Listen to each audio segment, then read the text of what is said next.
Bonjour, bienvenue sur l'art du fait maison. Aujourd'hui, on est la belle journée de Pâques. Il y a une bise terrible ici, mais dans les serres, encore une fois, on peut contrôler l'environnement par rapport à ce vent.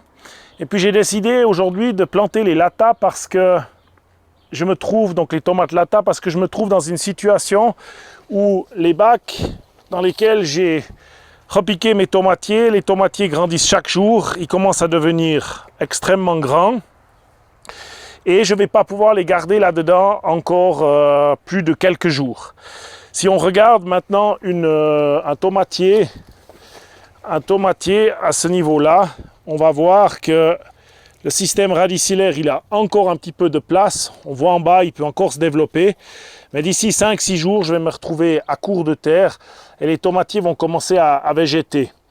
Donc, je n'aurai pas le choix, peut-être dans 4-5 jours, de transplanter ces tomatiers dans leur prochain pot.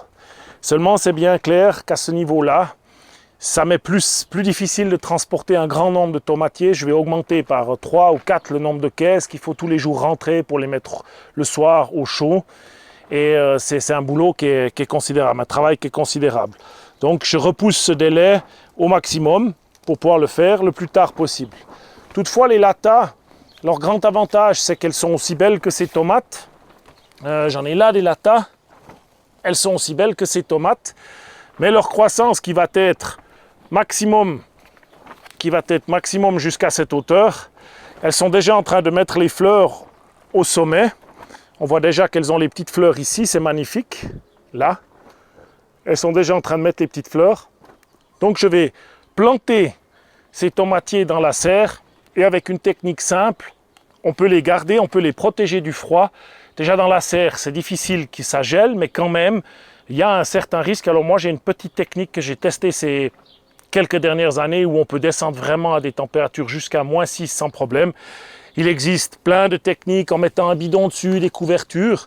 Mais moi, j'avais investi il y a quelques années dans une couverture thermique que j'avais trouvée, je crois, au Brico Dépôt ou quelque chose comme ça, près de Genève.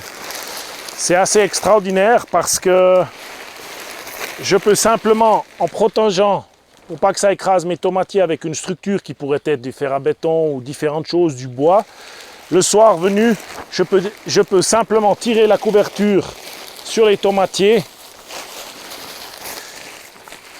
En plus de ça, je peux protéger, comme j'ai fait là, du basilic par exemple, parce que j'ai encore de l'espace. Je couvre comme ça le soir. Et je peux sans autre les laisser dormir dehors, même si les températures sont fraîches. J'ai fait des essais où on voit que si la serre est à 0, sous ces couvertures, on est à peu près à 6 degrés. Donc bien suffisant au-dessus des températures pour pas qu'elles gèlent. Et puis même, je remarque aussi que la croissance est bonne parce que les plantes, elles peuvent s'installer plus rapidement dans la terre plutôt que tourner en rond dans un pot. Les racines vont pénétrer dans la terre et ça accélère la croissance des plantes. En ce qui concerne les latas, qu'on peut voir là, j'ai vraiment mis que 40 cm entre les plants parce que ça suffit. Bon, il y a presque 50, mais disons non, il y a 40 cm parce que comme j'avais dit, elles ne vont pas prendre une énorme surface et si elles se touchent, c'est même pas très grave, elles n'auront pas le temps de devenir malades, de mettre le mildiou. Tout va mûrir bien avant qu'on ait tous ces problèmes. En protégeant de cette manière les latas, c'est sûr que ça ne peut pas geler. On peut aussi protéger les tomatiers avec un seau ou un pot comme j'ai dans la main qu'on va simplement mettre dessus, recouvrir d'un drap. Normalement aussi parce que la chaleur du sol ne peut pas s'échapper, elle va rester sous le pot. Ça va protéger le tomatier contre le gel. Et une fois que les tomatiers grandissent, même la structure que j'ai là ne va pas suffire d'ici 2-3 semaines. Il faut donc upgrader à une structure plus haute qui est ici, où il faut éventuellement plus de draps, etc. C'est pour ça que malgré que j'ai pas mal de choses, il ne faut pas tout planter maintenant. Ici dans notre région, les risques de gel, il est là jusqu'au 15 mai, donc il faut vivre avec. Donc il ne faut pas trop s'enthousiasmer à planter tous les tomatiers, il faut être sûr qu'on puisse les protéger jusqu'à la fin des gelées et faire tenir les autres pour qu'on puisse encore les rentrer le plus longtemps possible.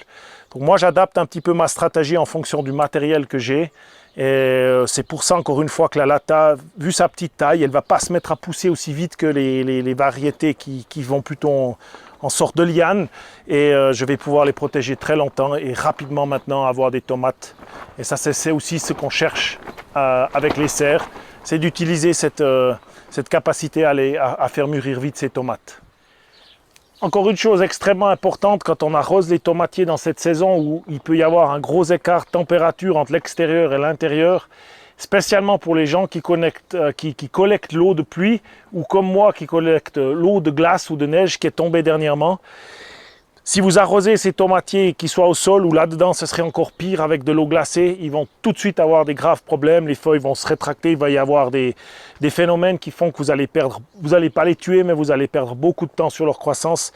Moi, je stocke toujours des arrosoirs tout noirs dans les tunnels au soleil où je tempère l'eau. Et si même parfois j'ai pas le choix parce qu'il n'y a pas eu assez de soleil, etc., pour arroser, ça m'arrive même de prendre de l'eau que je tempère moi-même pour arroser les tomatiers. J'ai fait l'expérience une fois d'arroser avec de l'eau glacée. Ça a bien mal m'en a pris. Je vous le conseille surtout pas. En ce moment, il faut planter bien sûr en eau chaude tout ce qui est cucurbitacé pour mettre dehors pour tout le monde, pas oublier ça. Semer le basilic. Attention, je vous expliquerai un petit peu comment moi je gère les basilics qui sont encore un peu trop petits pour que je vous montre ça. C'est 4-5 graines par poquet, pas plus de basilic. Ne plantez pas trop dense. On va voir ça dans une semaine probablement, comment après on peut gérer pour que vous ayez énormément de basilic avec si peu de graines. Donc ne plantez pas trop dense, 4-5 graines ça suffit pour les basilics. Voilà, c'est à peu près tout ce que je voulais dire aujourd'hui pour le jardin. On a encore un petit message à vous transmettre et puis à tout bientôt pour de nouvelles aventures. On avait envie de vous raconter un tout petit peu la suite de notre projet du Portugal aussi, parce que ça avance bien maintenant.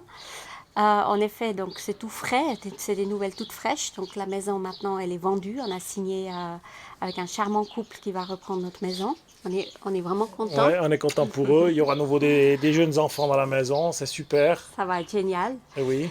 Et nous, maintenant, la prochaine étape, c'est voilà, c'est de ranger, de nettoyer, de pacter et de se préparer à partir au mois d'août. Donc la deuxième semaine d'août, en principe, le grand saut c'est le va grand être saut, fait. c'est le départ. D'ici là, on veut quand même profiter encore des premières tomates qui vont arriver et puis préparer quelques conserves pour notre départ et puis dire au revoir à notre jardin. Donc voilà, ça avance dans la direction que l'on veut et puis on se réjouit de partager tout ça avec vous. Alors, toute joyeuse Pâques pour tout le monde et Eh oui. à tout bientôt. À tout bientôt.